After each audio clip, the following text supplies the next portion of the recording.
यह कथा देवी पार्वती और शिव जी से जुड़ी है। देवी सती ने देह त्याग दी थी और सती के वियोग में शिव जी ध्यान में बैठे हुए थे। एक दिन शिव जी के पास हिमाचल राज और उनकी पुत्री पार्वती पहुंच गईं। हिमाचल राज के मन में था और पार्वती जी भी चाहती थीं कि मेरा विवाह शिव जी के साथ हो जाए, लेकिन शिव जी तो तप कर रहे थे। सती के बाद वे दोबारा विवाह करना नहीं चाहते थे। हिमाचल राज ने शिव जी से कहा, आप यहाँ तप कर रहे हैं, यहाँ आपका ध्यान रखने वाला कोई नहीं है।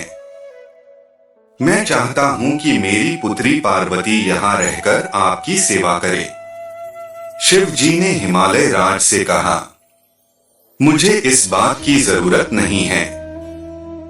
महिला की वजह से ध्यान, वैराग्य, तप बिगड़ जाता है। अगर एकांत में महिला रहेगी तो मेरा तप भंग हो सकता है।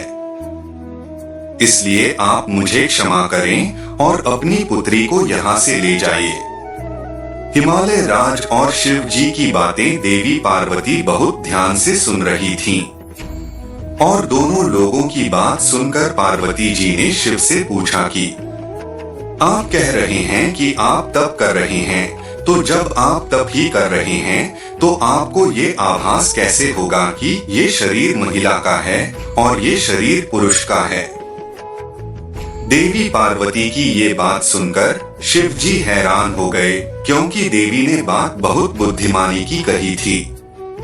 उसके बाद शिव जी ने कहा, देवी आपकी बात सही है, लेकिन मेरी बात भी सही ही है।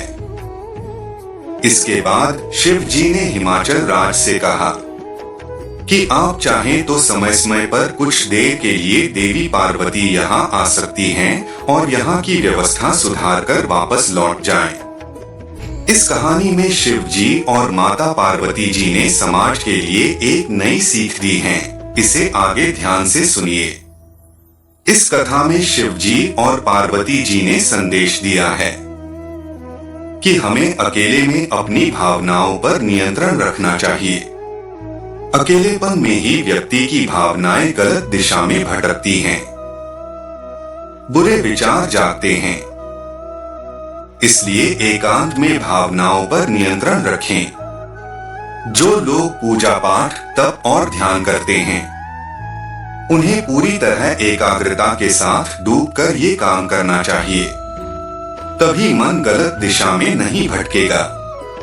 इसलिए कभी भी ध्यान पूर्वक मन लगाकर एकांत में किसी भी काम को करना चाहिए।